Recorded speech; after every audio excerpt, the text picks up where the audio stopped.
All right, everyone. First up is George Eberstadt from TurnTo, who will be speaking with us about social Q&A for your online store. George? All right. Hello, everyone.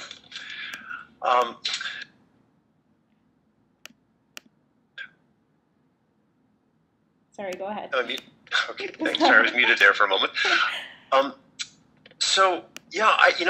I gave this webinar recently, and I didn't have the pleasure of sharing the stage with Tara. And so for purely self-serving purposes, I defined social Q&A around Q&A that runs on an online store proper. And I need to be a little more humble today because you're getting a great perspective, I think, of two versions. One is a model of social Q&A that can run directly in your online storefront, and the other is one where Q&A is operating on a destination site that's really more of a sort of content-oriented environment. So you'll get a good perspective, and I humbly redefine my terms as I launch in here. So here's some of the questions that I'm going to touch on today. What is social Q&A? Why, if you are a store, would you want customers to answer shopper questions? And how do you make this concept really work? What are the traps to avoid? What kind of performance can you expect? And what kind of ROI can you expect? And who's doing it? Like I said, I need to be a little more humble about what social Q&A is, but my self-serving definition is it's about getting shopper questions about your products answered by people who really bought those products from you in the past. So there is, of course, the customer support aspect to Q&A where you've got your own team members answering shopper questions. The social aspect is getting your past customers to do it and having that happen right on your product detail or category pages. Let me show you some examples. So here, Yves Saint Laurent Beauty, there is a Q&A utility running right in the middle of the page, get quick answers from other YSL customers. You can see there's been a lot of dialogue.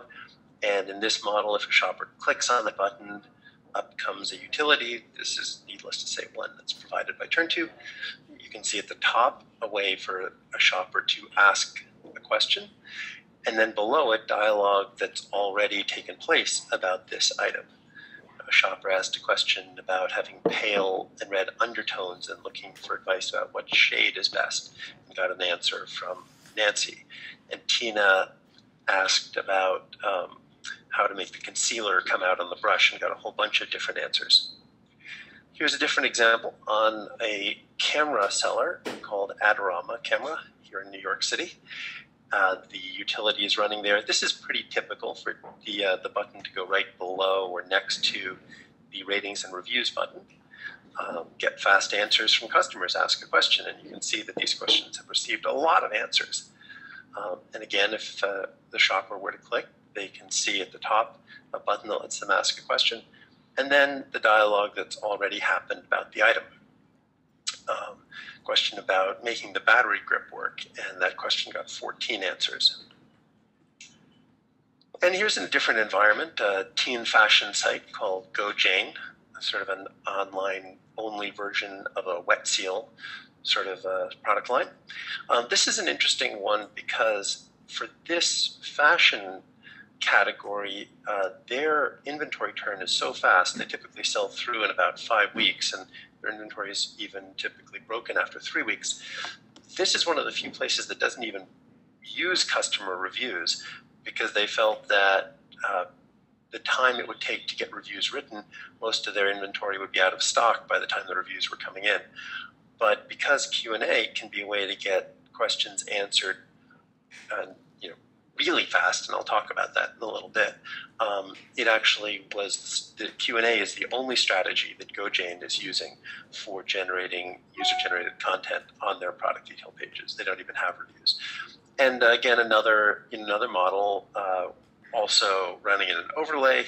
You'll see actually, I just chose some overlay examples here, but you'll see plenty of stores that do this embedded in the page under a tab or in a section on a tall page model.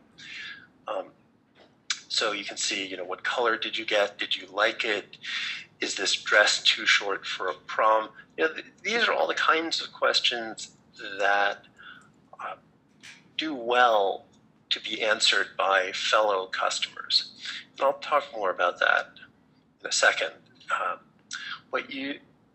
This is sort of the second question I said, I talk about why would I want customers to answer shopper questions. And, if you think about product-related questions, and I'm excluding here things like, is it in stock? Does it come in blue? What's your warranty policy? The questions like that are not really, they're not about the attributes of the product.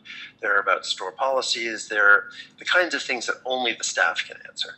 So if you look at that, right-hand side of the shopper question spectrum, that's really the kind of thing that only the store can answer. On the left-hand side, you have a very different kind. These are, opinions from peers or taste-related questions or, real-world experience with the product. How did it hold up after 2 years? That's a much more sort of social kind of question. And then in the middle, you've got this questions like product facts or compatibility between different products, best ways to use products. I put them in the middle because that's the kind of question that can typically be answered by either fellow customers or staff. So you have the spectrum from sort of the social to the staff with this middle bucket where either the staff or fellow customers could answer questions. And what you see is that on the peer end of the spectrum, really only other customers can answer these credibly. And in fact, what you see what we've seen from experience is if you don't provide a clearly social way to get those questions answered, shoppers won't even ask them. You may have the impression that shoppers don't want to answer those kinds of questions, but what's really happening is, shoppers know that if you ask, a store clerk, does this look good on me?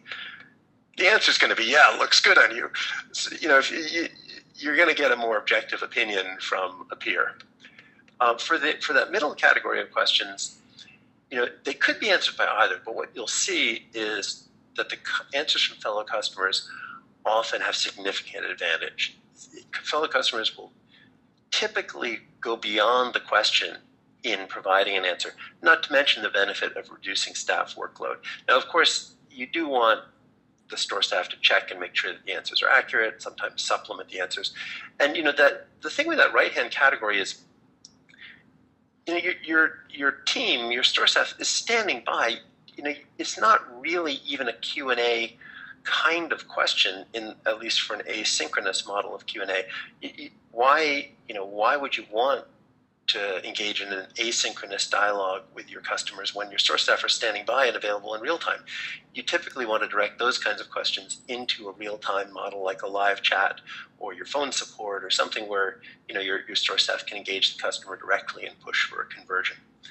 So you have this spectrum, and let me just give you a sense of why social answers are so powerful with some examples. So Chris, this is Imitations, a wonderful site that sells celebrity-inspired jewelry. So, for example, a ring that is reminiscent of the Kate Middleton ring, Princess Diana's engagement ring. And Christopher S. has asked a question: how durable is this ring? Has anyone had issues with the stone chipping? Now, Eugene from the Imitation staff has jumped in and said, thanks for your inquiry. We have 5-star reviews for rings like this one. And here's an example of that review. And we have an excellent 60-day exchange policy. And that is a good, solid staff answer and one that you would think would move the shopper towards a conversion.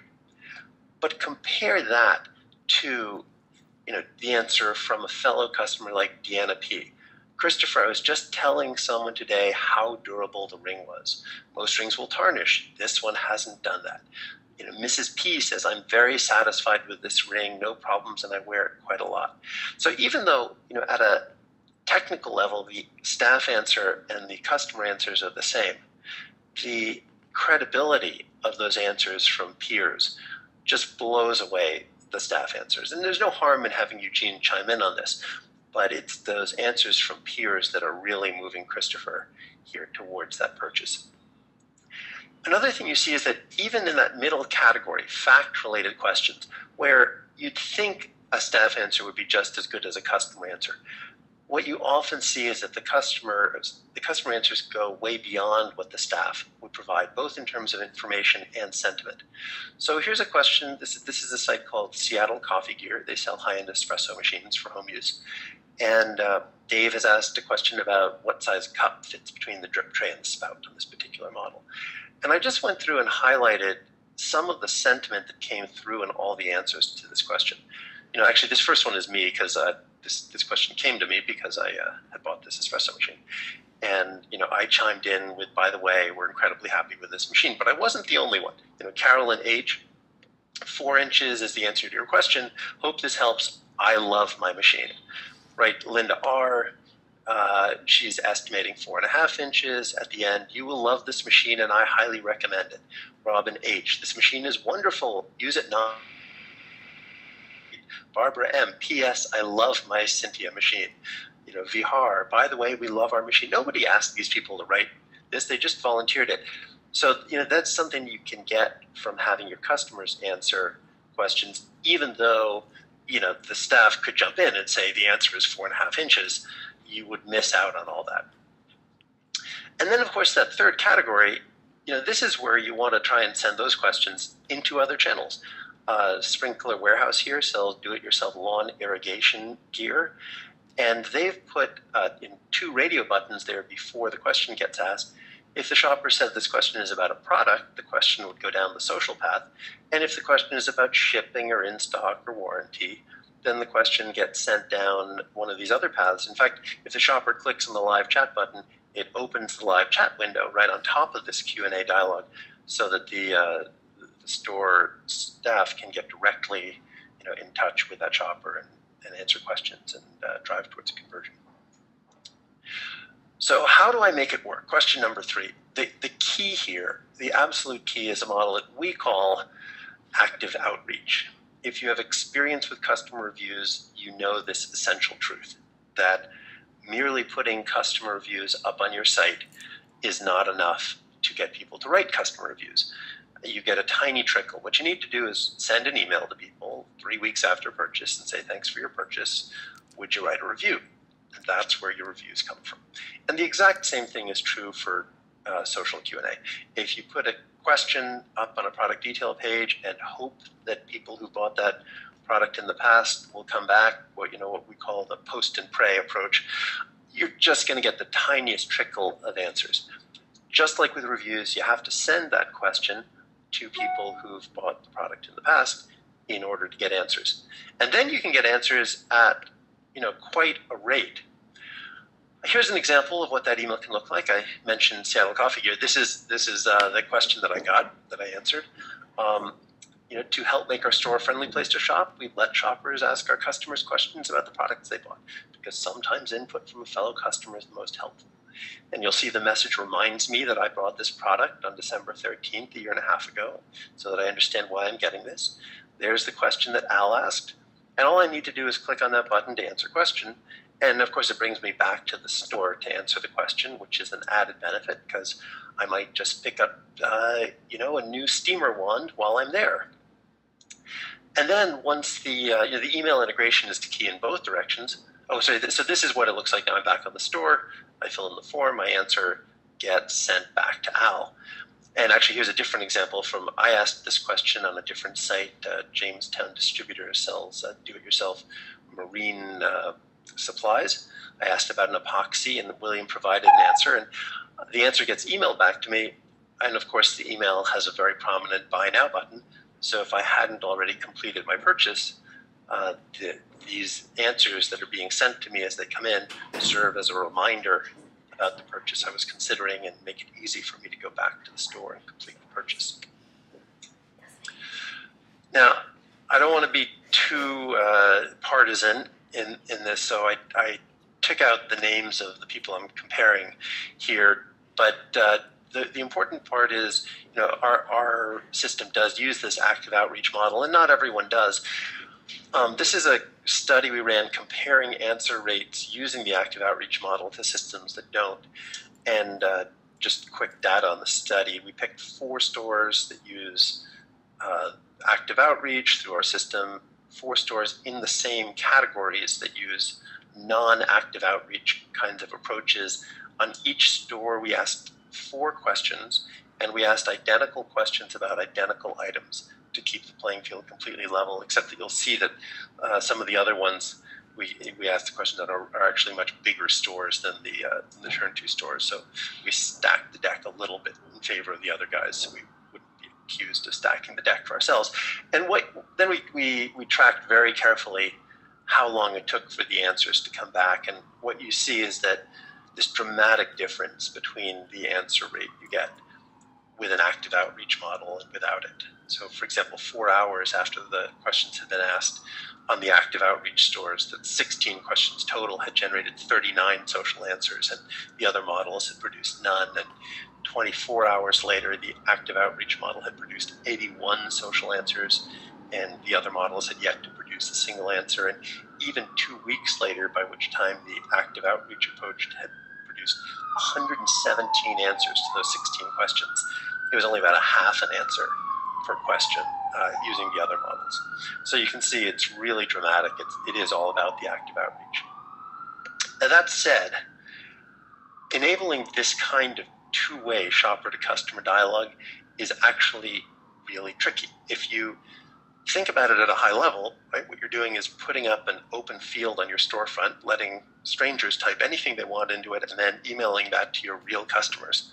So that could be a scary thing for stores to do, and it is, unless you have really good protections. So you need really robust moderation, and yet it needs to be fast, otherwise you slow everything down. You need some engine for allocating the questions so that you're sure that no one customer gets bombarded with too many questions. You need a way to handle questions about long tail items that have been purchased infrequently, or new items that haven't been in the catalog very long, haven't been purchased much. And then there's this technical but very important challenge of providing sort of real-time interactivity for you shoppers, but also indexability on the product detail page so you get the SEO benefit. And let me just show you some of the some of the problems that come up if you don't do it right. Here's one. This is actually a store that uses our system, but the question slipped through. It wasn't really a spam question. I know this one. It was more of a, is this item in stock? And Andrew Jensen tweeted, hey Adorama, I don't mind questions that ask buyers to answer products questions from possible customers. Just filter out the spam questions. Not a negative sentiment here. It's a very reasonable request. So that getting that filtering both fast and accurate is crucial. Here's a personal experience on Williams-Sonoma, a non-active outreach model site. You can see on the line with the stars on the right-hand side where it says questions and answers. I asked a question. This is a fancy piece of cooking gear that I was thinking of getting for myself for Christmas this year. And you can see that's my question at the top. I asked it on November 23rd. I was in good time for Christmas. I was wondering if the unit was going to be noisy. And this is completely authentic. I did not want a noisy cooking thing that was going to run overnight in my house. And if I'd gotten the right answer, I would have bought this unit. But as you can see, I only ever got one answer, and it came in on January 1st, so a month and a half later. And here's the punchline. This is the unit I ended up getting. There's a steak I'm making. This unit looks nothing like the other one, and I didn't get it from Williams-Sonoma. Absent an answer to my question, I ended up looking around other places, found a unit that was a little cheaper and completely silent, and fast answer might have saved the sale for Williams-Sonoma. Here I'm going to pick on Staples just a little. This is kind of a downer for users. I've just put in a question and I get a message. Thank you for submitting your question.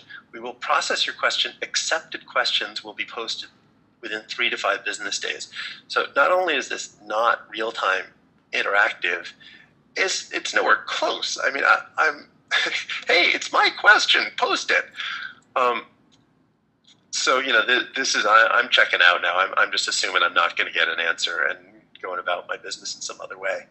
And then another this is also a different product page on Staples, where you can see actually there's been quite a lot of Q&A dialogue about this camera. They've got 10 questions, but if you look, every question has one answer, and every answer is from customer care. So that's fine, if the strategy is to use Q&A as a customer support tool. It's just not social. And they do, the type is too small for you to see at the top. It says, do you have questions about this product? Get answers from real customers and in-house experts. Well, maybe in-house experts, but not real customers. And this is being positioned as a social tool, and it's just not delivering. So I don't want to scare you too much. If you get it right, this active outreach approach is actually very safe and very effective. And here's some of the data that we measure.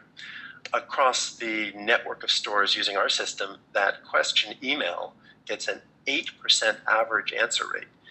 And if any of you are in the business of sending out commercial emails, I hope you'll agree that an 8% conversion rate on any kind of email is a pretty good performance. And the opt-out rate is actually well under 0.3%. And even there, the opt-out is only from Q&A. The first answer on average to a good social question arrives back in under 1 hour. And 90% of questions receive at least one social answer within the first 24 hours. Typically 4 to 5 social answers within that 1 day period. So the words we like to use are fast, reliable, and multiple answers. Just to illustrate this, the last time I did this webinar, the morning before, I just asked one question on the site. This is Leisure Pro sells diving equipment. And I picked an item, an underwater noisemaker, so you can call your buddy over if you see something cool. And I asked a question, and just to show you the timestamps here, if you look at the top, I asked this question at 10:22, and I think the webinar was at 1 o'clock. So I was just curious how many answers I would get. Now, one thing we've definitely noticed is there's a certain social justice that takes place in Q&A. Questions that are politely asked, that say thank you, that tell a little personal information, get more answers than those that are terse or not nicely written. So I do find that in general, I get more answers to my questions than, on average, because I write careful questions. So, your mileage may vary. This is admittedly a particularly successful question. But that notwithstanding, look at what happened. I asked the question at 10:22. My first answer came back at 10:51, which was 29 minutes later. My second answer came back at 40 minutes after I asked the question. I got a third answer 9 minutes later at 49 answers. I got a fourth answer an hour and 14 minutes after I asked the question, and I got a fifth one at 2 hours and 27 minutes, which was 10 minutes before the webinar, and I had to stop making new slides and just run the webinar. So you do get a sense that this is, like I said, it's a more positive than average, but it's not atypical. Picture this, but spread out over 24 hours, and you've got a very typical experience. And I got to tell you, my personal experience here was I had no intention of buying a rattle. I was just looking to demonstrate, social Q&A. By the time I'd read these 5 answers of people raving about how great it was to dive with a rattle, I was on the brink of going out and buying a rattle. So there's that, powerful conversion effect. And in fact, this is what you see, that if you look at ROI metrics and shopper conversion, people who ask questions convert at radically higher rates than people, than baseline, people who don't. What you see is people who interact with the Q&A utility in general convert at 2 to 7 times the baseline rate for most sites. And in fact, people who ask questions, it's much higher. It's 10 to 15 times. A lot of that is all of those answers that are being emailed back to them. And it's very typical on stores to see 15% of all the orders coming from people who interacted with Q&A while shopping. So of course, not all that caused by Q&A, but it does show that Q&A is a very important part of the shopping path. Huge SEO benefit, 2 to 3 times the volume of UGC that customer reviews typically generate. Loyalty, one neat thing you see is that customers who come back to answer questions typically convert at 2 to 3 times the baseline rate for the site. So even though they're just coming back to answer questions, a fair bit of impulse purchase going on. There's reduced call center load from having all that great sort of FAQ information on the product detail page. You can collect good profile information from question askers, which is, of course, a pre-purchase process. And you can actually learn a lot about your on-site merchandising just by looking at the kinds of questions people ask, which reveal the gaps in the information that are already available. So that brings me to the last question, who's doing it? Just at a high level, this is a Forrester study that was run at the end of 2011, showing that about 25% of stores are using some form of Q&A now. I think that number is a little high because I think they looked at bigger stores. The penetration is a little higher with bigger stores. That's not quite industry average. And then a whole bunch more say that they plan to adopt it in 2012. So overall, I think Q&A, social Q&A is about where customer reviews were in terms of industry adoption in, say, 2008. And seat of the pants based on what we see in the industry. In a couple more years, in 2014, I think you'll see most stores actually have social Q&A as one of the tools they provide to their customers. It'll just be one of those sort of standard tools that shoppers know to look for when they're shopping online. So that's the store-based version of social Q&A. I think we're holding off on questions until the end, but if any of what I said provoked a question, please do submit it through the GoToMeeting utility, and we'll come back to them at the end. So Tara, Melissa, over to you. Great, thank you so much, George. As an avid online shopper, I could think of a ton of stores that would really benefit from something like TurnTo. Okay, so next up is Tara Hunt from Buyosphere, and she's going to be talking about social Q&A as well. And I will be handing over the presentation to her. Great. It's all yours, Tara. Screen. So thank you, George, for talking about social Q&A on the retailer site, and it was actually, there's no reason why he should be humble at all, because as we were talking, I realized when we first were introduced that I've actually been swayed to purchase several items on GoJane, in particular because of the TurnTo product. There was, I deal in the realm of fashion generally, and fashion, as I will discuss in my presentation, is, there's a lot of anxiety when it comes to actually hitting that purchase button, even when there is the promise of free and easy returns. It still, is a very anxiety-ridden process. So on GoJane, I have clicked on that Q&A and not actually asked the questions myself, but found that there was so much great content there already that it swayed me towards making a couple of purchases. So I thank you. My credit card does not, George. The social Q&A, as George alluded to, that I'm talking about is more general social Q&A wider on the web. First, a little bit about me. Let's see.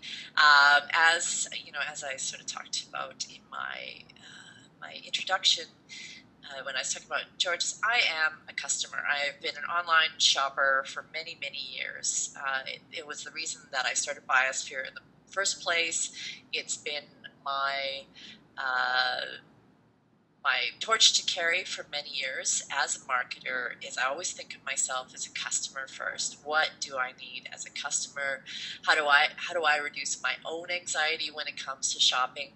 Therefore, how can I reduce the anxiety of many customers out there when it comes to shopping online, where you can't touch, try on things?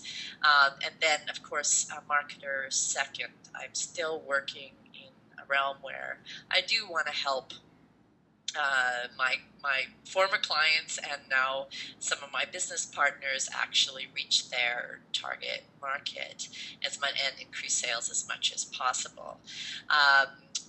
Personally, I was one of the pioneers of social media marketing before it was called social media marketing. I ran one of the first uber successful campaigns when we launched a company that would eventually become like.com. It was ria.com, and now it's Google product search.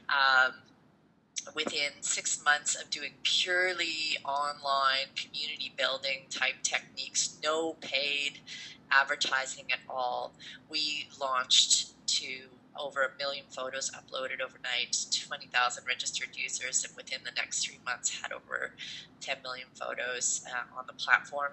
We then pivoted to become like.com, which was product search, image product search through visual product search, and then it was acquired by Google, which was a great win. And since then, I've worked with several different startups, helping them become more social and adapt to the social web. I also wrote a book in 2009 that's in 8 languages. I've spoken all over the world, blah, blah, blah. I'm also, for me, and being a customer first, I'm the most interested in creating customer-centric marketing tools. That's what I'm all about, and I'm going to explain to you a little bit what I mean by that. Buyosphere is my company. So let me talk about shopping from the customer's point of view, but within a marketing context. So you might already know this sort of process of how a customer buys. It comes in, anywhere the traditional model is 3 steps: stimulus, decision, experience. But there's a new step added into this process that was popularized by a Google team that did a lot of research in this area. The first step is, of course, stimulus. This is the point where something external influences me to want to buy something. I see a celebrity wearing something, a pair of shoes, a dress. Michelle Obama brought back the shift dress, of course. I'm reading a magazine. Oh my God, I want that now. Friends can post something on Facebook, like my friend Melissa here did. Where did you get that hat? Tons of people asked. It happened to be at Target. I'm sure they had good sales that day. We get the daily emails, flash sales, that sort of thing. I don't know how many I'm actually subscribed to now, probably a good 20, 25 of these a day. I don't open every one of them, but the ones that tend to deliver me really great stuff like Fab or ModCloth, I open pretty much daily. There's, of course, people are discovering things on Pinterest all the time, want.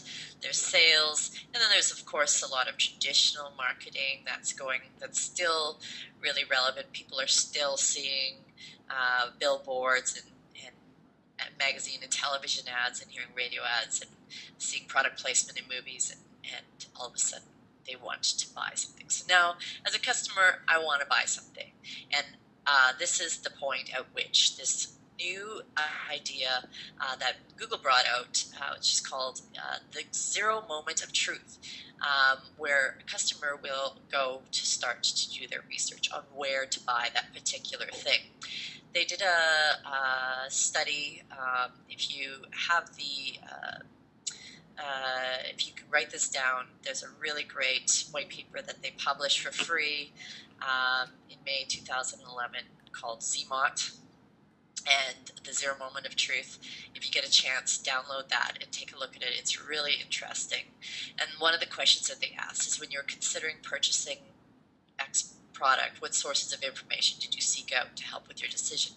I took all the traditional answers out of here, but I wanted to just put the e-commerce or the online answers here.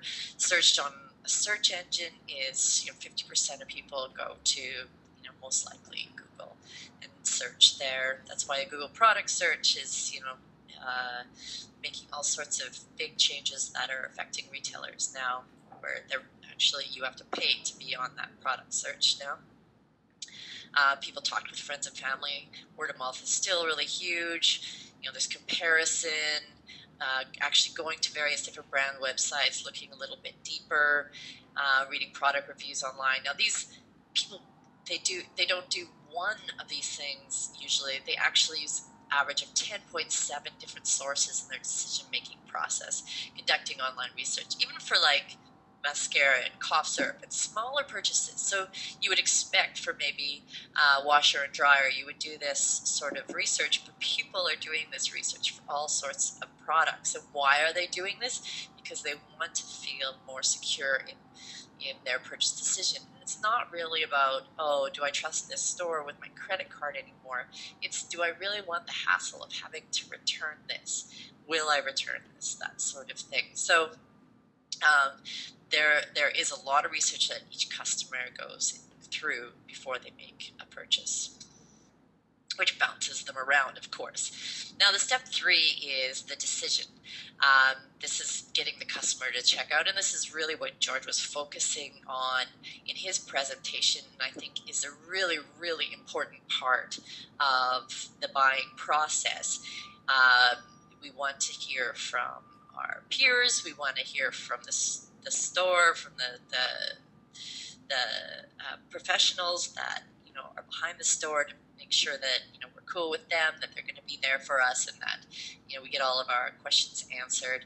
And we also need to have our purchases, and especially in fashion, when you can argue that really very few of the things that I know I buy online, and probably most people buy online, are a necessity. So, for instance, I've been absolutely coveting these little white go-go boots by John Fluvog, a Canadian shoe designer, and he has comments basically on his site.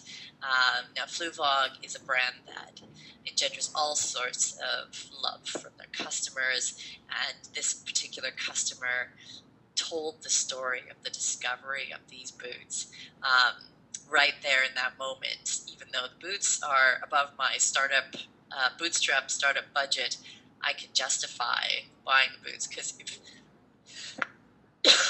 pardon me, customers are so in love with these boots, they've had a great experience, they have a great story behind them, then absolutely.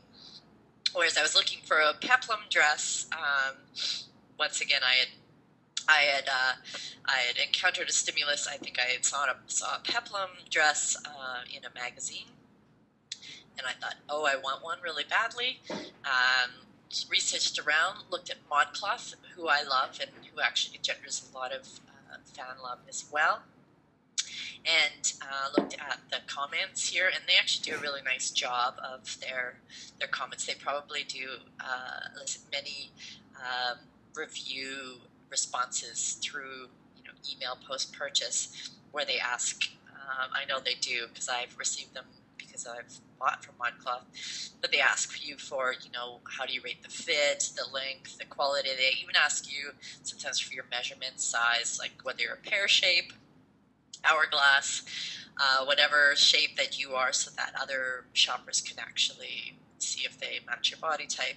And anyways, this review wasn't particularly good at 2 stars. The fit wasn't good. The person was really excited, but it runs very small. And for me, when I took a look at it, I loved the cut and the look of it, but seeing that review made me move on and keep looking. So here's 2 spots, just like George was talking, where the social recommendations can really help convert or not convert that sale. And then step 4 is the experience. And this is pretty standard when people have a good experience of a product. I don't know if anyone from Sea Wonder is on the call. I know that you're part of the program, but I had to include the dressing room mood music shot here that's on Pinterest. I took the same shot when I was in the dressing room and shared it on Instagram and Facebook, and just the experience of the dressing room made me want to drive other people into Sea Wonder and check it out themselves. Here's a young woman on pose, taking a picture of a new outfit of hers, and other people saying, oh, this is beautiful, where'd you find it, I need this, and her pointing them towards the retailer to go. So my experience being good, her experience being really good of these products becomes other people's stimulus, as well as their research. Or if it isn't a good experience, it's not.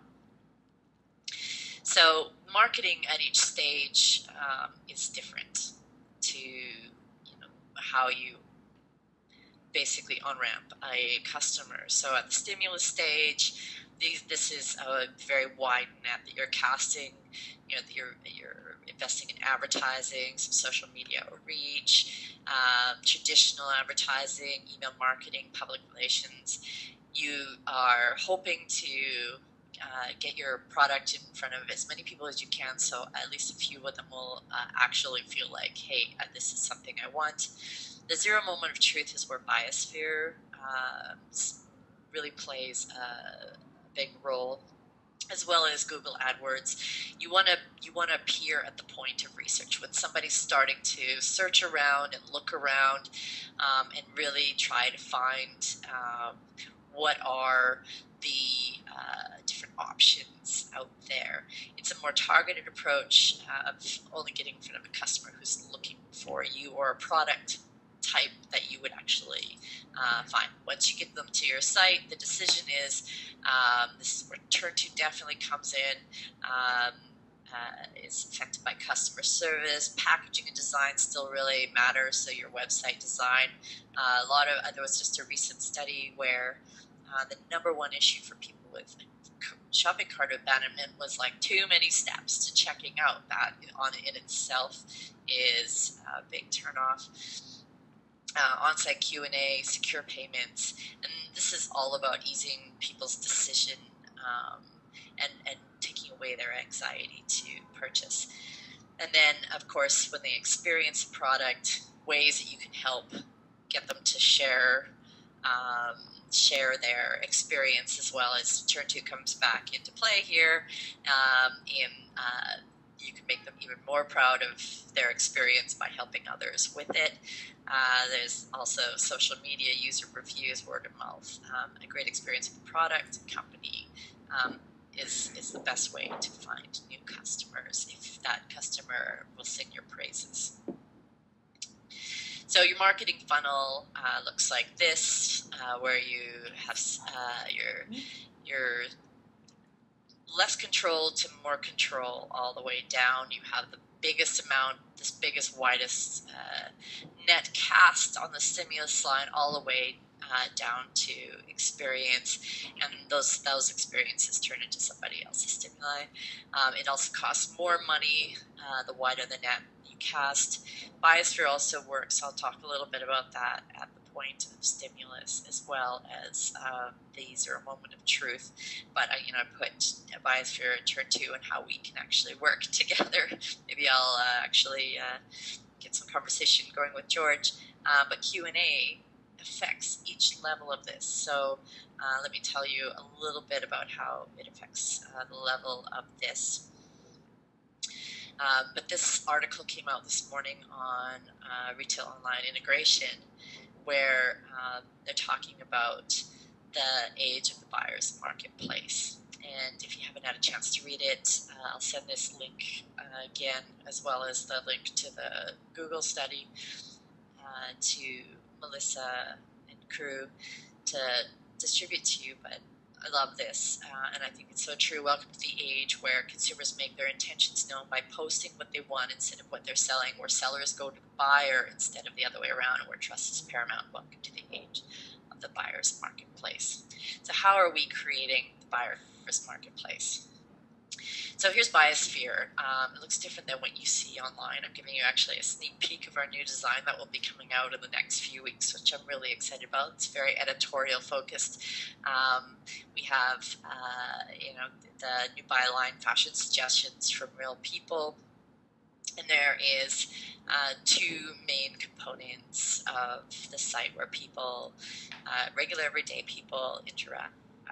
What we are is a fashion shopping community.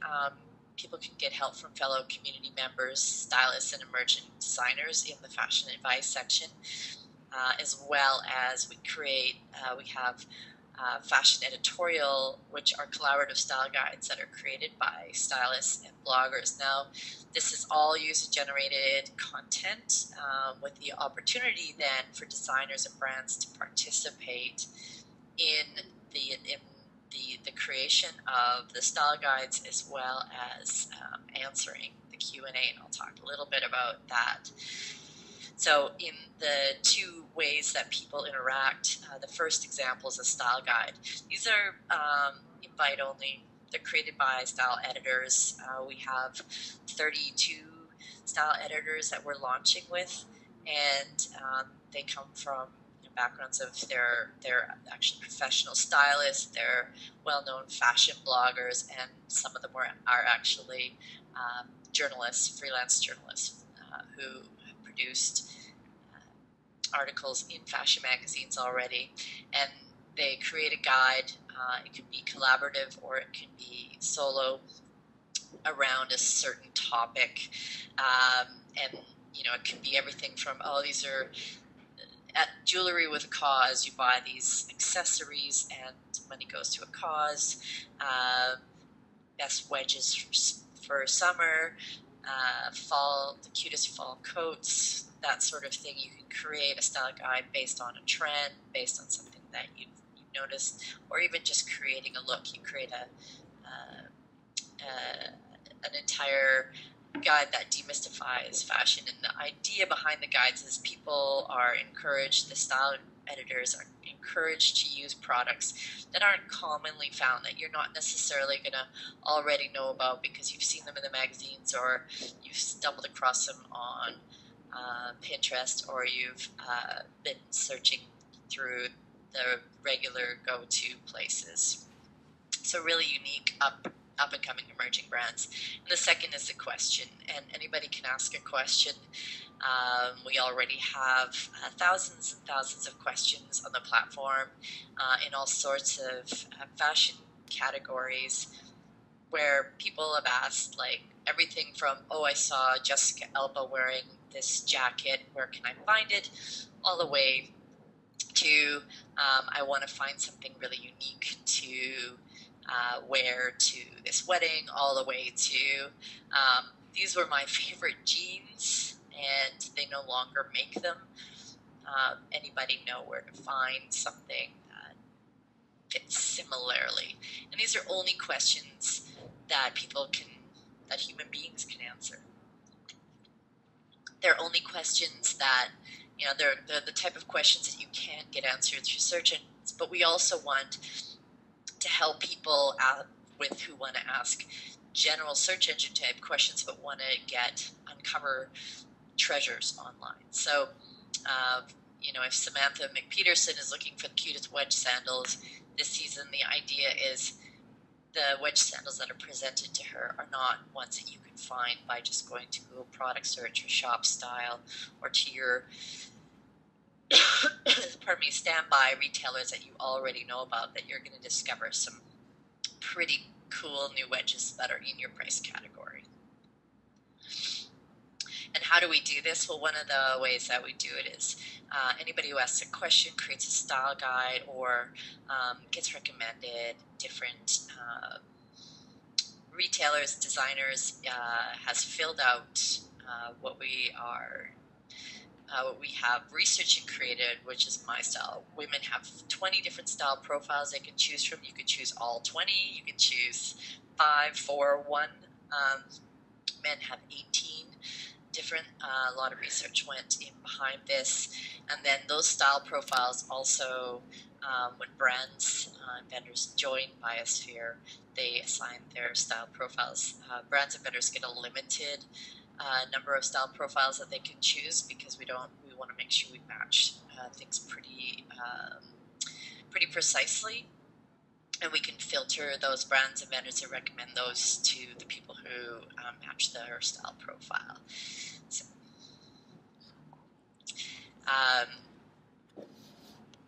So the core in the business model behind Buyosphere is the ability for not only your peers to answer the questions for you, which is, of course, the most impactful and most neutral, as George pointed out with the Q&A through TurnTo, but also for retailers and designers to answer the questions themselves. And when you have a designer account, you will be presented with a price to answer a question, and you can choose at that point whether or not you're going to answer that question. A little case study that we have is a little while ago we had Adrian Down Colson was looking for a cheaper alternative to a Claire Vivier Clutch and Brown. Now, if anybody knows about the Claire Vivier clutch, it retails for around $800. It's it's a very beautiful clutch, but Adrian didn't want to spend over $75 for her version of it. She received several different answers, but one of them in particular I was quite interested in, actually. I had answered at one point, so I get the notifications that other answers come up, and this particular one came up, and this is a cute clutch, and actually really tends to match what Adrian was looking for. So I have the ability as a user to click through and check out, and I checked out the World of Wonderful myself, went to her site, fell in love with her clutches. The clutch that's in the background image there, I ended up buying. And I totally love it and carry it with me everywhere. My boyfriend thinks that it's the most impractical bag in the universe, and it is, but it doesn't matter because it's beautiful. But I ended up buying it and falling in love with it myself. Julia had a problem with her account where the wrong images were coming through, so had emailed me and then sent me another just a PS, by the way, I'm the designer of these bags. Is it okay for me to answer? We hadn't implemented the paid play yet. So I got back to Julia and said, of course, this is our goal. You actually answered the question really well, and you're very respectful of the community member. It happened to be the pick for Adrian. She bought the bag as well, and other people started to bookmark and save her bags, and ended up answering. The community started ending up answering other questions with Julia's bags. 6 weeks later, Julia called me back or emailed me back and said, "I just sold out of my entire inventory of clutches, and it all came from Buyosphere. Thank you very much." I would like to, she ended up doing a profile of us on her blog, and I talked a little bit about her.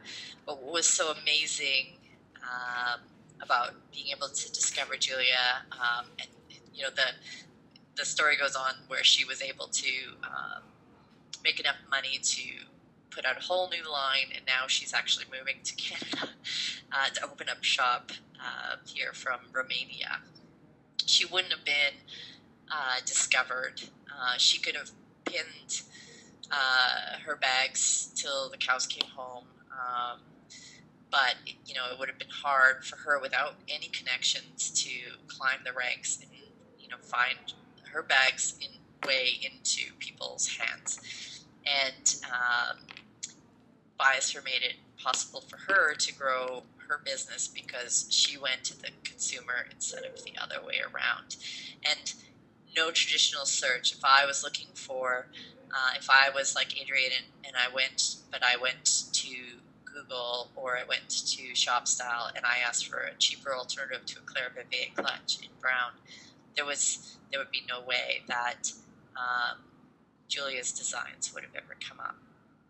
But she was able to get in front of the customer this way. And I envision, with Buyosphere, I envision a future in which this story is commonplace. And we're creating a tool that not only can live on Buyosphere, but hopefully someday will be able to live on different publishers' sites. So I envision a tool that can live on a Condé Nast property, or on a fashion blogger's site, where we can actually, they can source the same level of fantastic new designers and also make some money doing that. That's where we fit in. And here is my contact information, and I think I'm just under my 30 minutes, so we'll open it up for questions if we still have time. Thank you so much, Tara. The new site looks great. All right, so thank you for to both George and Tara for their presentations. They were fantastic. If anybody wants to ask a question, there's the question poll right underneath your welcome screen, so you can ask a question. I do already have one question for George. George, are you there? Yes, I sure am. So I have a question. Is it possible to moderate every answer before it's posted on our site? Yes, every answer gets moderated. The challenge is, how do you do that quickly? And in our particular system, we built a whole bunch of technology to automate the first line of moderation. So there are various levels of language filters that go through the questions, and the model that you can set it to manual. And some of our stores that want to be very careful do that. But the reality is that you can't reliably deliver answers in under an hour if there's a manual moderation step. So what we recommend is, tune the filters. We've got various feedback loops to help with filter tuning.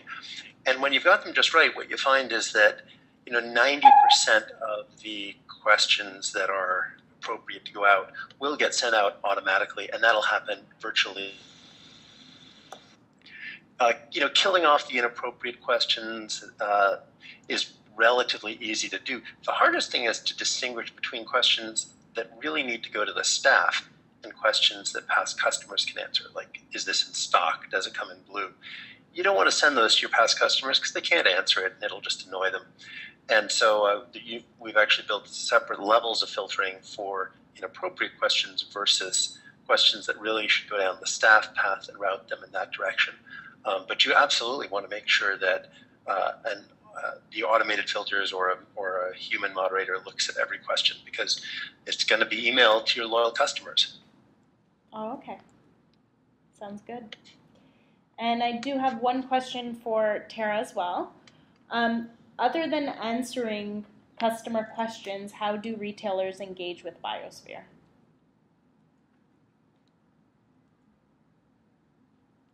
Tara, are you there? So, yeah, can you hear me now? Yes, yeah. Can you hear me? Yes. Okay, great. So, yeah, excellent. So, I mean, that is the basic level, but we are going to be doing a lot more in the future with retailers. So in the future, we will be creating retailer profile pages, also analytics that you can log into and see basically the products that you yourself or other community members are referring on your site, the top community members that are basically the biggest fans of your brand, the rate of success on every level with answering questions, and then people can start to follow and be matched up with brands. That's not implemented yet. We're really working just basically on creating a lot more editorial and really beefing up the Q&A so that it works really well. Right now, we're really in the early stages. We launched less than a year ago in December of last year. So we're still ramping up in a small team, but it's pretty easy to interact, and there are quite a few small retailers that are getting a lot of leverage out of it.